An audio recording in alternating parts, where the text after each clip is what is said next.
Dejo grabando y seguimos. Entonces,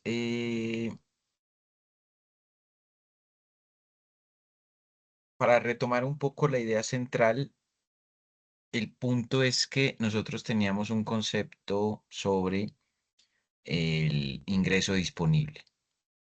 Ese ingreso disponible nosotros lo habíamos definido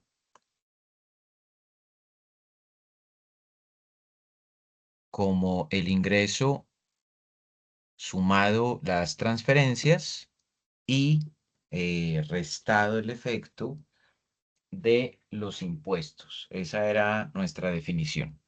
Lo que vamos a hacer, o lo que ya hicimos, de hecho, es aplicar ese concepto del ingreso disponible a la función ingreso, eh, a la función ingreso-consumo.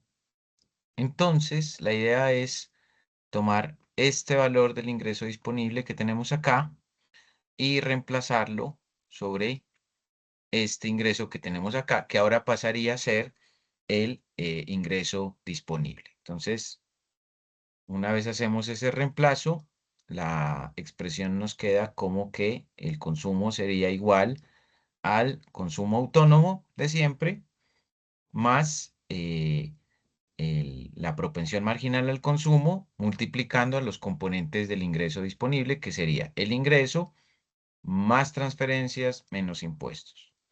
Lo que hicimos aquí fue simplemente aplicar la distributiva sobre el ingreso, las transferencias y los impuestos y obtener entonces nuevamente esta sección que tengo acá, coloquémosla en color amarillo, que sería la pendiente que multiplica el nivel de ingreso eh, en la función original.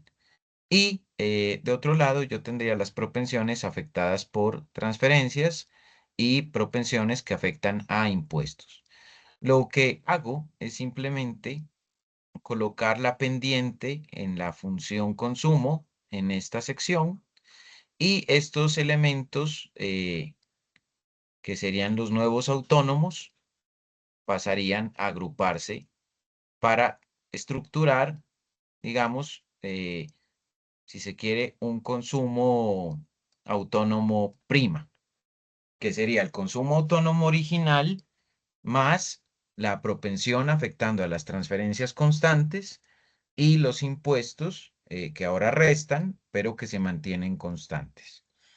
Una vez tenemos ese ajuste, nosotros podemos redefinir la función de demanda agregada. Antes habíamos dicho, la demanda agregada era igual al consumo más la inversión constante, más el gasto constante, más las exportaciones netas. Y lo que hacemos ahora es definir a la demanda agregada a partir de la nueva función ingreso-consumo que acabamos de obtener, que tiene este nivel de consumo autónomo prima, si se quiere, y esta otra componente que sería la pendiente de la función consumo, que es la propensión por el nivel de ingreso, y que a su vez queremos que siga siendo la misma pendiente para la función de demanda agregada. El problema es que tenemos que adicionarle la inversión constante, el gasto constante y las exportaciones constantes. ¿Qué es lo que yo propongo? Dejamos en los autónomos el consumo autónomo, las transferencias constantes, los impuestos, y a eso le vamos a sumar la inversión, el gasto y las exportaciones que vamos a dejar como constantes. Así que dejo toda esta sección, coloquémosle otro colorcito, eh, puede ser este verde, por ejemplo. Dejo toda esta sección como el nuevo autónomo de la función de demanda agregada autónoma. Y es lo que especifico en esta línea que tengo aquí. Siendo ese cambio entonces ahora la nueva demanda agregada autónoma yo la podría simplificar, podría incluso decir que esto es como una demanda agregada autónoma prima, y ahora la demanda agregada sería igual a la demanda agregada autónoma nueva multiplicada por el mismo intercepto, perdón, por la misma pendiente, que sería la propensión marginal al consumo multiplicada por el nivel de ingreso. Eso es lo que tendríamos. Ahora, gráficamente, eso se va a reflejar acá. Entonces voy a limpiar un poco este gráfico.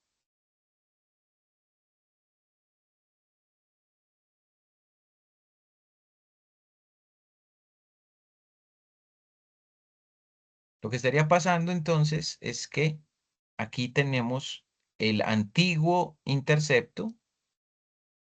Vamos a ver si la puedo ampliar un poco. Esto sería el antiguo intercepto. Esto sería la parte del nuevo intercepto. Esta sería la parte del nuevo intercepto. Y esto es lo que define a la nueva función consumo, a la que al antiguo intercepto ahora se le suma eh, el efecto de las transferencias, porque menos por menos me va a dar más, y se le resta el efecto de los impuestos. O sea que básicamente a ese intercepto lo que estamos haciendo es sumarle el efecto de las transferencias, pero también estamos reduciendo el efecto vía impuestos. Eso permite que entonces la función, por un lado, o sea, lo que va a suceder con esa función es que, por un lado, va a crecer, y va a crecer porque se aumentan las transferencias, y por otro lado, se va a reducir, y se va a reducir porque se aumentan los impuestos. Y listo, ahí ya está limpia. Ah, aquí también tengo que limpiar. Listo. Entonces, matemáticamente, eso puede verse de manera muy clara cuando, por ejemplo, en la función consumo, nosotros tenemos, ¿cierto?, que los impuestos restan, mientras que las transferencias suman.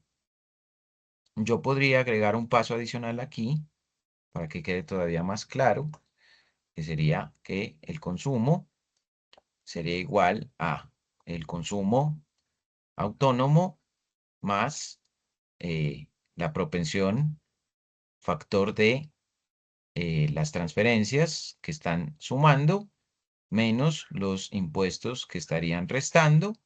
Esto nos deja el consolidado del nuevo intercepto más C por Y.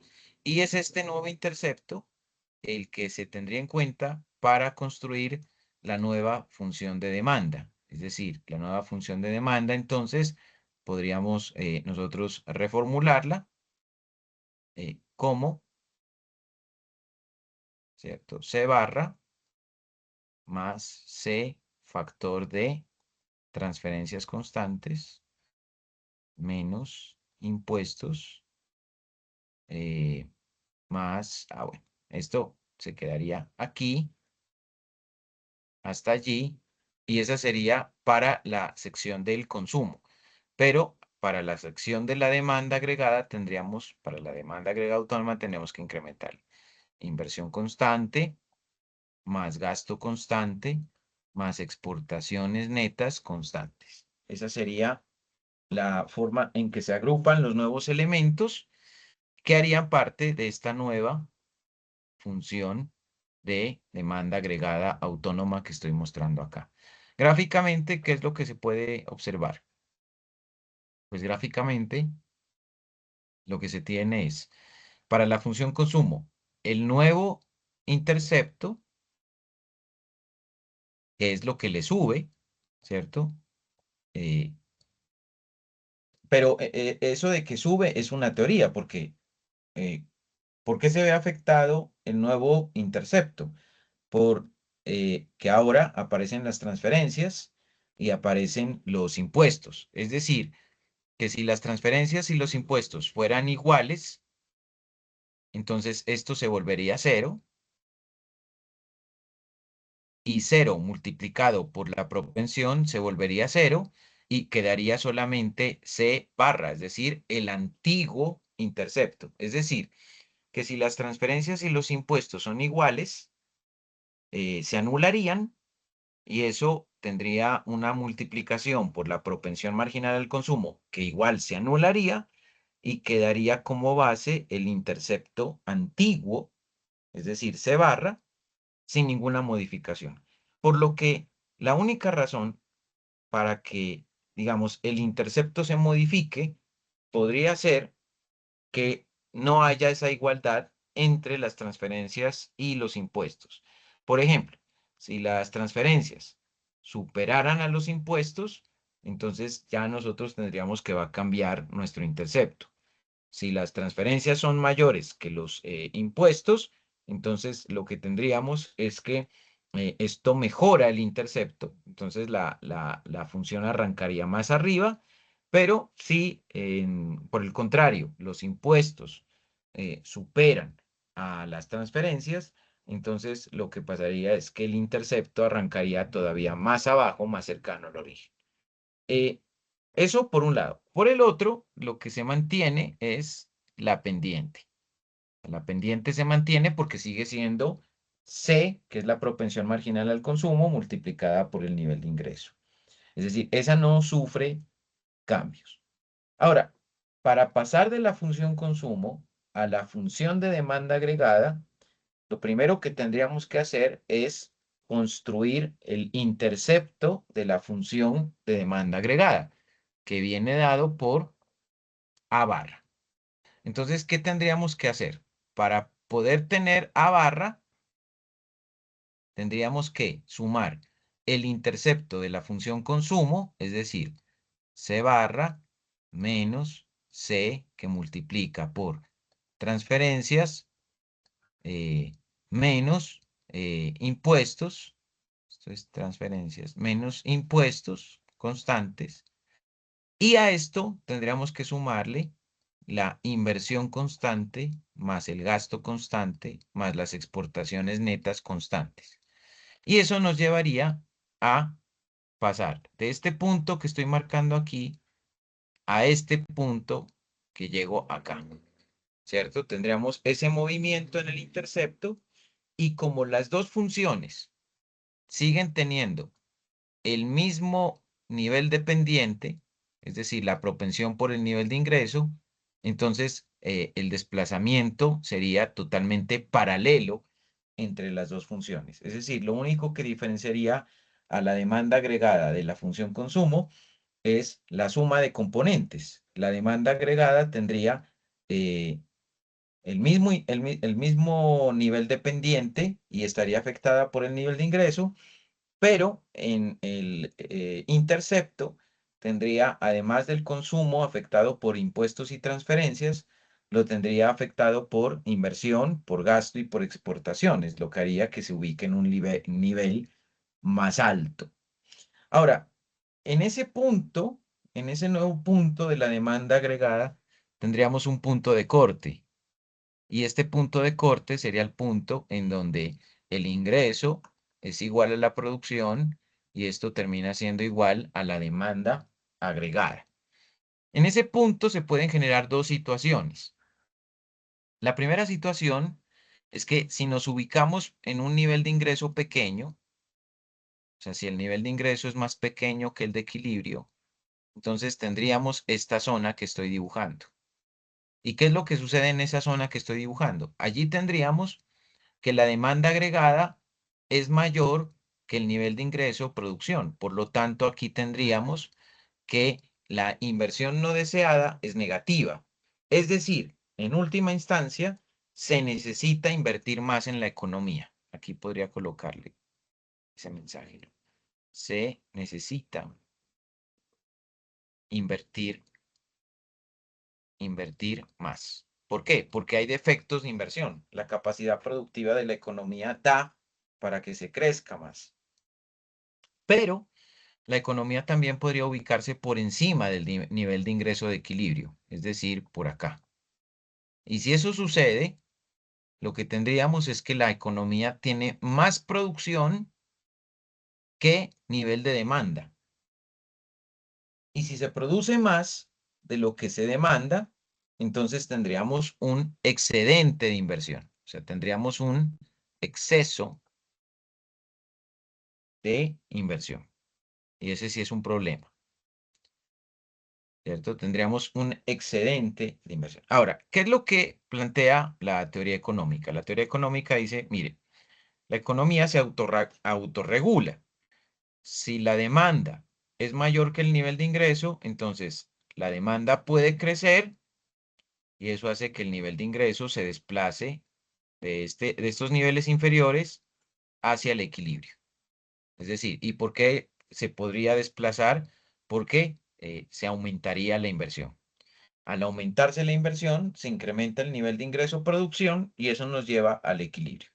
Y por otro lado, si tenemos un exceso de inversión, eso se está dando porque la demanda es más pequeña que el nivel de ingreso-producción. ¿Cuál sería la lección? La lección sería, hay que invertir menos para que la demanda se iguale al producto y eso nos lleva de este segmento al equilibrio hacia acá. O sea que la economía converge al equilibrio.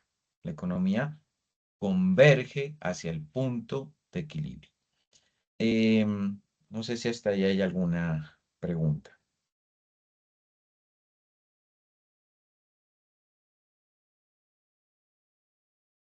No, profe. Si es claro, ¿llegaron más chicos? Estamos los dos charlando acá. No han llegado más chicos. Estamos charlando. Ok. Bueno.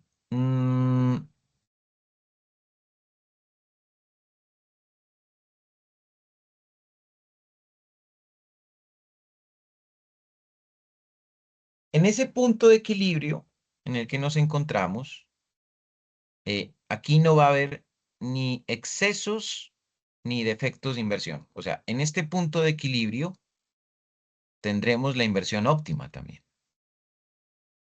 Tendremos inversión óptima. O sea, ni, ni sobra inversión, ni falta inversión. Y alguien podría decir, pero bueno, ¿cómo ocurre ese milagro? Ese milagro ocurre porque, por un lado, el nivel de ingreso para producir es igual al consumo de materias primas más la inversión. Y por otro lado, el consumo de los hogares es el consumo, el ingreso de los hogares es el consumo más el ahorro. Como se cancelan los consumos, si el ingreso es igual a la producción, lo que tenemos es que el ahorro es igual a la inversión y por lo tanto aquí la economía tendría que la inversión de equilibrio es igual al ahorro, ¿cierto? Al ahorro de equilibrio. Este punto que tenemos allí es lo que se conoce en economía como un estado estacionario. O sea, esto se le llama un estado estacionario. ¿Y cómo se define ese estado estacionario? El estado estacionario es una situación en la que la economía se encuentra en un punto muy estable de equilibrio. O sea, ahí se encuentra en un punto súper estable de equilibrio. Es como un punto ideal de la economía. Es como un punto en donde la economía, si se quedara ahí quietica, funcionara bien. Pero, ¿cuál es el problema que tenemos en economía? Pues nuestro problema fundamental es que la economía no se queda quieta, sino que la economía se mueve. Y al moverse, puede desplazarse hacia la izquierda del equilibrio o se puede desplazar hacia la derecha. Entonces, ¿qué nos garantiza que la economía vuelva al equilibrio? Pues en realidad son las fuerzas del mercado, ¿no? Porque si, por ejemplo, nosotros tenemos que estamos hacia la izquierda, pues lo que está pasando es que hay un defecto de inversión. O sea, la economía requiere que se invierta más y como hay más demanda que nivel de ingreso o producción, pues de alguna manera hay una motivación para invertir más. Pero si nos encontramos, por ejemplo, en la derecha, lo que tendríamos es que estamos invirtiendo de más y como la producción está por encima de la demanda, hay estímulos para reducir la inversión, ¿cierto? Entonces, digamos, en principio, el mercado se autocorrige, pero el problema que tenemos, o lo que nos complica un poco la vida, es que si bien esto puede funcionar idealmente así en un mundo gráfico, o en un mundo teórico, o en un mundo matemático, en un mundo real, donde la macroeconomía expresa el comportamiento heterogéneo de muchos individuos, que no necesariamente todos van a actuar de la misma manera, que no van a reaccionar de la misma manera, que tienen diferentes elementos asimétricos que los diferencian, eh, que no son homogéneos, es muy posible que el equilibrio no necesariamente sea un equilibrio perfecto. De hecho, podríamos decir que lo más probable es que la economía se encuentre más bien en una situación de desequilibrio y que lo que nosotros llamamos equilibrio es más bien una situación normativa, una situación idealizada, algo que nosotros quisiéramos tener, pero que en la práctica no es lo más común. Entonces, ¿de qué se trata estudiar economía?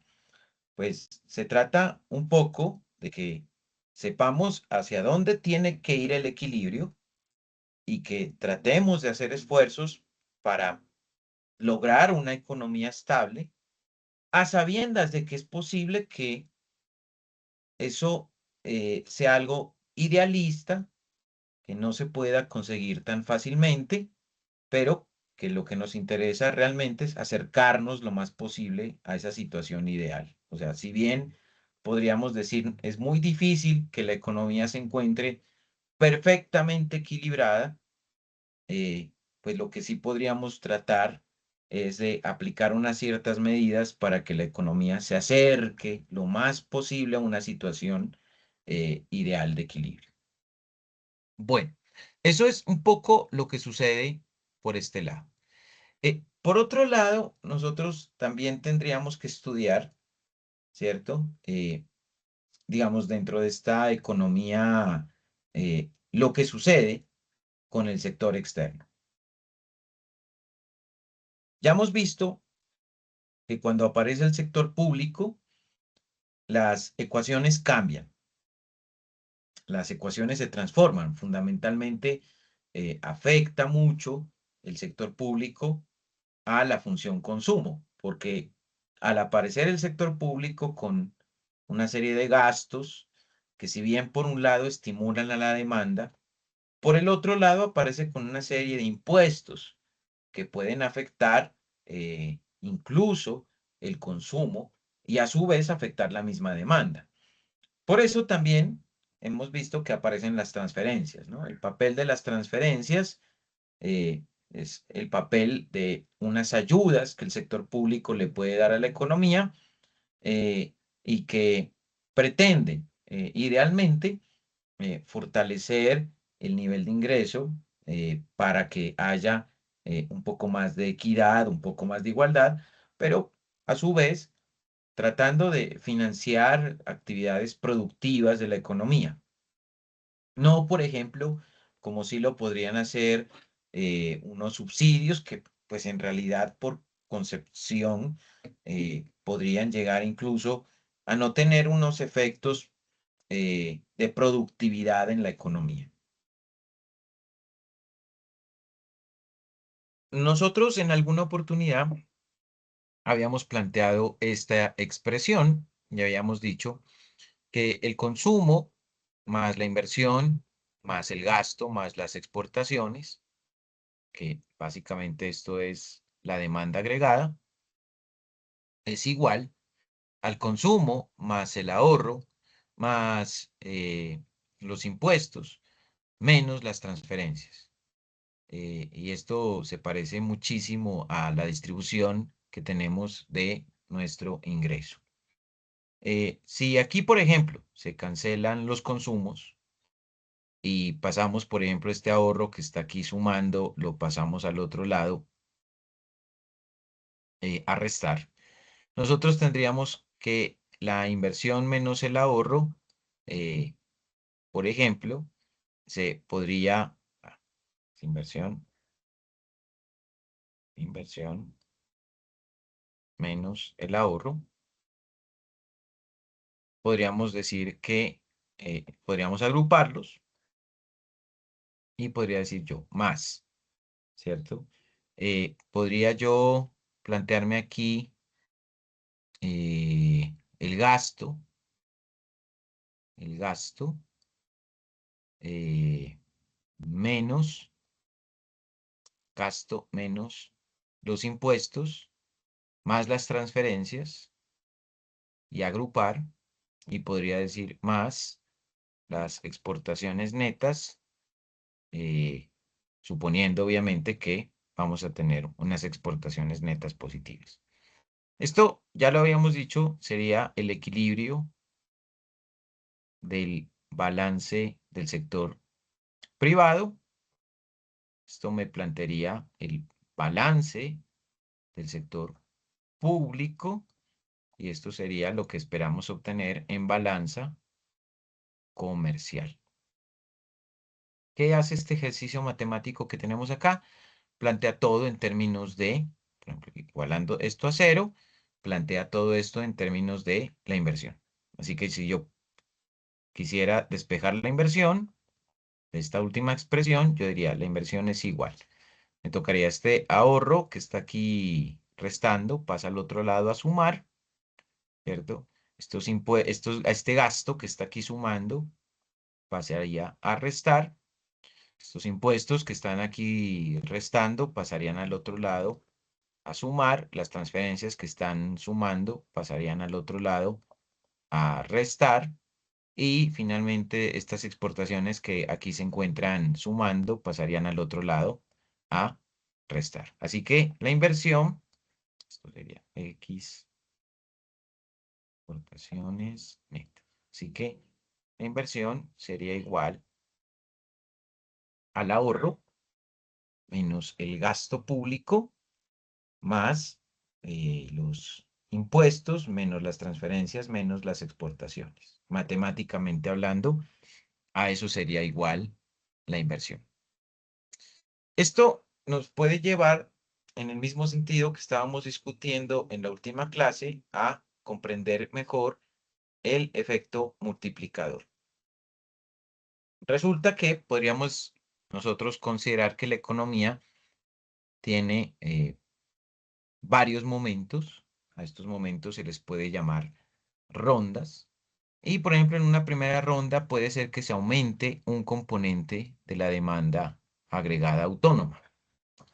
Por ejemplo, podríamos decir que se aumenta el gasto público y que al aumentarse el gasto público, nosotros tendríamos lo siguiente. Tendríamos que hay un cambio en el nivel de ingreso que va a ser igual a 1 sobre 1 menos C multiplicado por un cambio que se genera en el gasto público.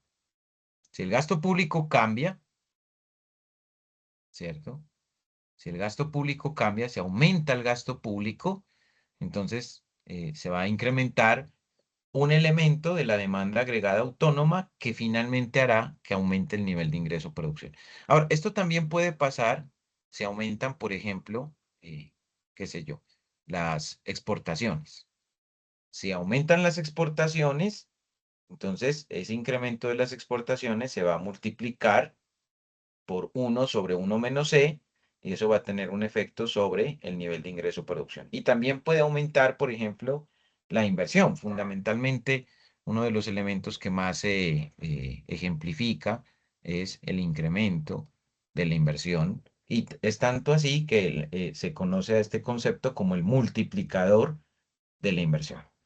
Eso lo que hace, en principio, es incrementar la demanda agregada autónoma, y al aumentarse la demanda agregada autónoma, pues se incrementa el nivel de ingreso producción en aquello que se incremente la demanda agregada autónoma. Eso sería, bueno, como en un primer nivel.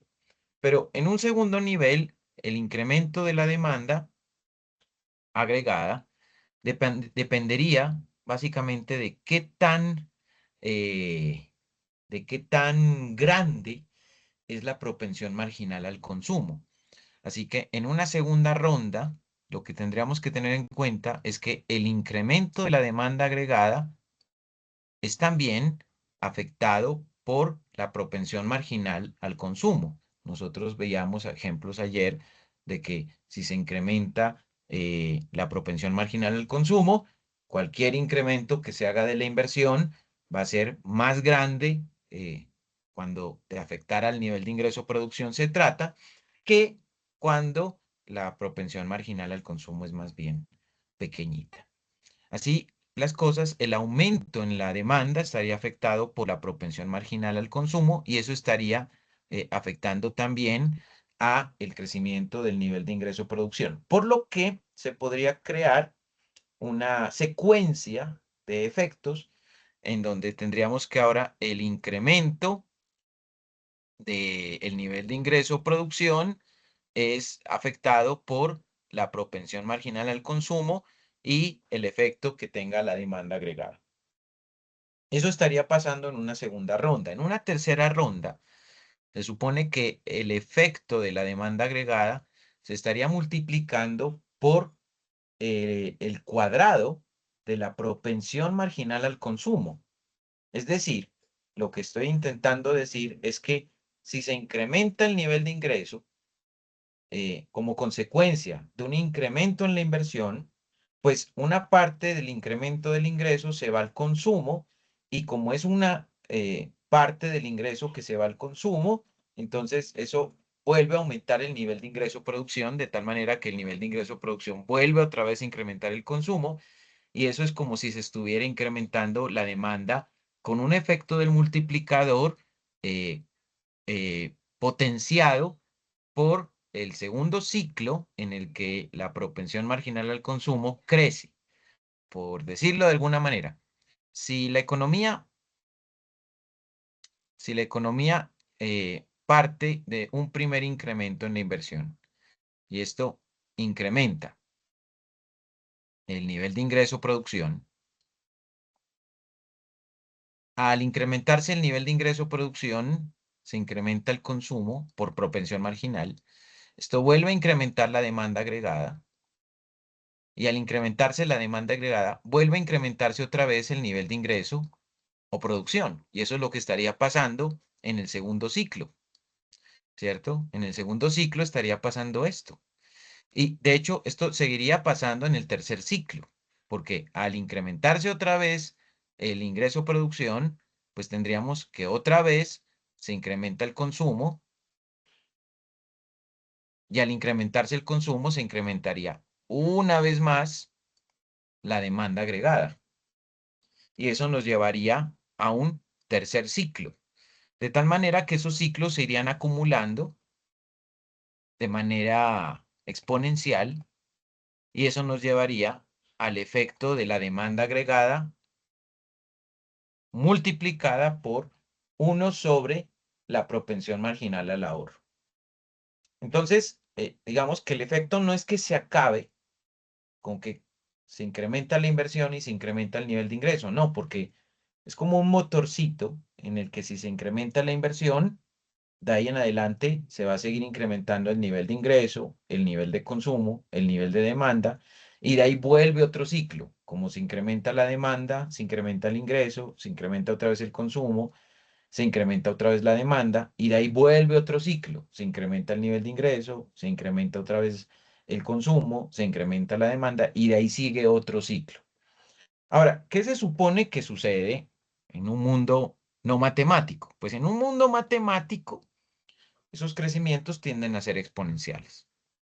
Pero en un mundo no matemático, esos crecimientos tienden a generar fricción Y si bien hay un impulso de la inversión sobre la producción, esos impulsos se van difuminando en el tiempo. Se van difuminando como si fueran ondas sobre un tanque de agua que al principio causan ruido, pero que después se van disipando hasta que nuevamente se queda el tanque de agua quieto. Entonces, eso es lo que generalmente ya pasa en la economía real. Pero como pueden haber muchos cambios de variables, muchos efectos, entonces la economía siempre estaría con algún movimiento.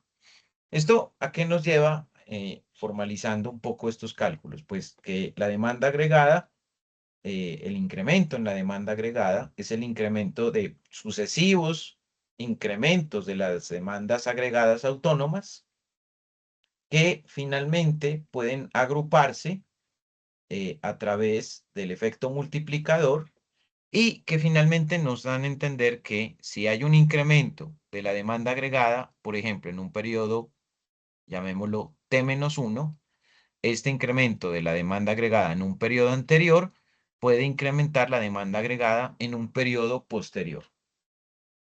Y que eso es lo que explica el nivel de crecimiento en el nivel de ingreso-producción. Entonces, tendríamos algo así como que, por ejemplo, si crece la inversión, y el crecimiento de la inversión incrementa la demanda agregada autónoma y el crecimiento de la demanda agregada autónoma incrementa el nivel de demanda y esto incrementa el nivel de ingreso-producción, pues lo que pueda suceder a partir de este evento es que al tener mayor nivel de ingreso-producción, por ejemplo, se puede incrementar la inversión.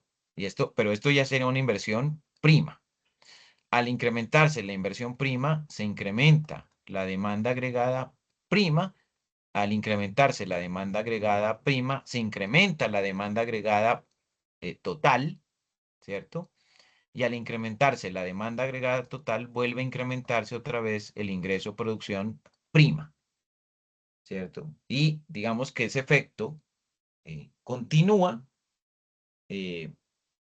hasta que se diluya el primer efecto, pero que se diluya el primer efecto no significa que los siguientes efectos se diluyan. Algunos podrán diluirse y algunos otros podrán potenciarse.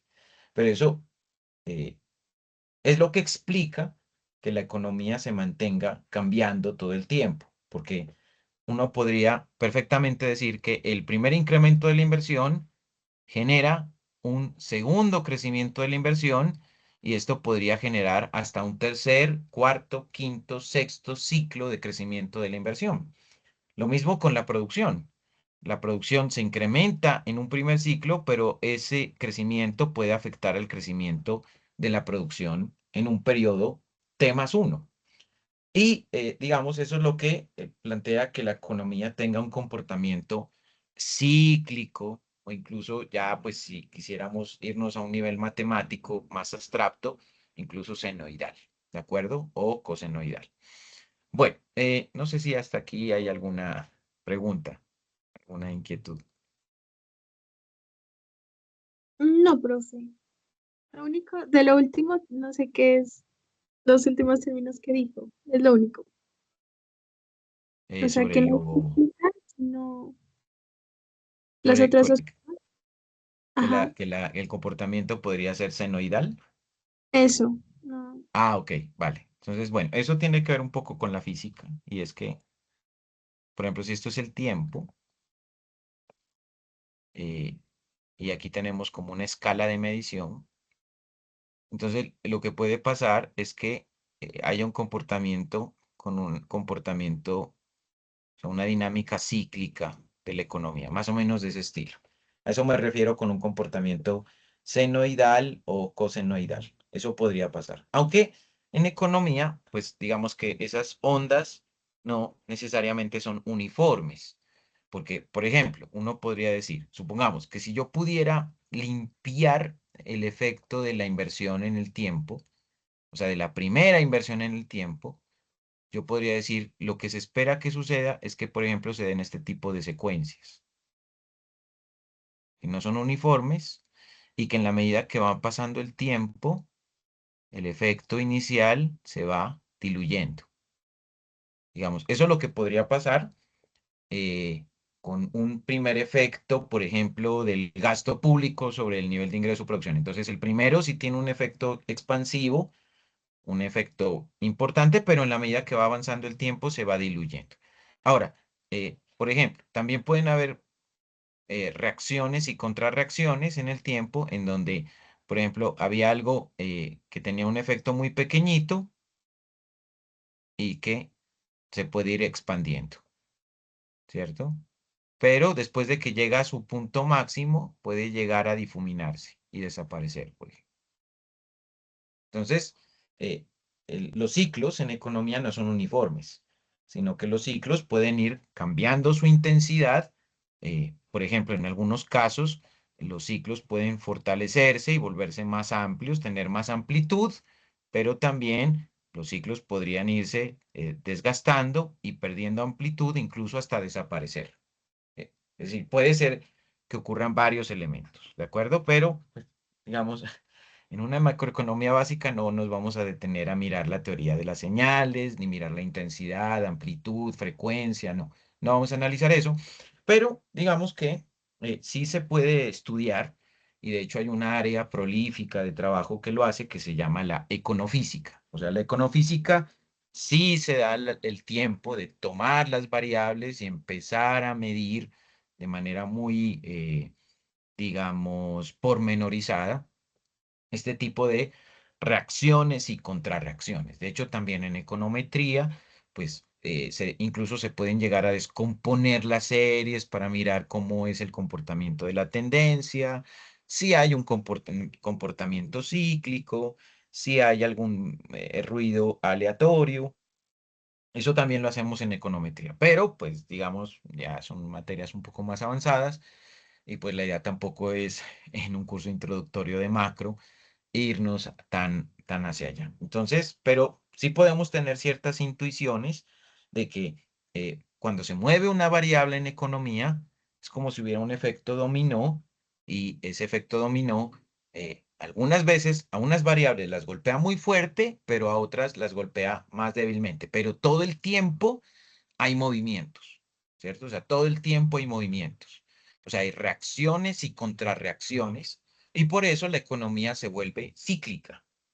Incluso algunos plantean, por ejemplo, desde la bioeconomía, que la economía se parecería más en ese sentido a un sistema biológico, como el de los seres, la anatomía de los seres humanos, en donde, por ejemplo, yo en este momento estoy hablando, pero mientras yo estoy hablando, hay un flujo de sangre que va recorriendo mis venas y que, por ejemplo, dependiendo de si estoy calmado, si estoy emocionado, si estoy nervioso, si estoy feliz, si estoy triste, entonces dependería, por ejemplo, mi ritmo cardíaco, ¿cierto? Entonces, yo en este momento no podría ni siquiera considerar qué sucesos se están generando en este mismo momento en mi cuerpo, por ejemplo, con la presión sanguínea.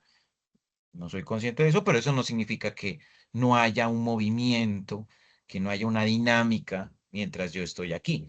Y eso mismo está pasando con la economía. O sea, la economía, por ejemplo, el sistema financiero se está moviendo, las tasas de cambio están cotizando, las acciones están cambiando, los bancos están modificando sus reservas de crédito, las personas están haciendo compras, están vendiendo, y entonces todo eso hace parte de un sistema dinámico que en cierta medida tiene mucho que ver con el efecto multiplicador. No sé si, por eso me refería que la dinámica económica tiene un comportamiento muy parecido al comportamiento senoidal o cosenoidal, que es el comportamiento de los ciclos o de las frecuencias o de las amplitudes, pero que a diferencia de la física puede ser más complejo porque en la física, digamos que podríamos nosotros suponer o considerar que van a haber efectos que pueden calcularse con exactitud. Pero en economía no, porque hace un momento decíamos hay una heterogeneidad de los individuos, las personas no se comportan de la misma manera, no tienen las mismas condiciones, no toman las mismas decisiones y eso hace entonces que la dinámica económica sea un poco más compleja porque no hay heterogeneidad, perdón, porque hay heterogeneidad en las decisiones de los individuos. Las personas no son iguales y eso implica que no toman las mismas decisiones y por lo tanto los ciclos económicos a nivel macro son más irregulares. No sé si de pronto se me fue la complejidad de la temática o si se comprende. Sí, profe, sí entendí. No, y ya me sirve también para cuando vea econometría, ya Ah, lo bueno, entiendo ok. mejor. Listo, listo.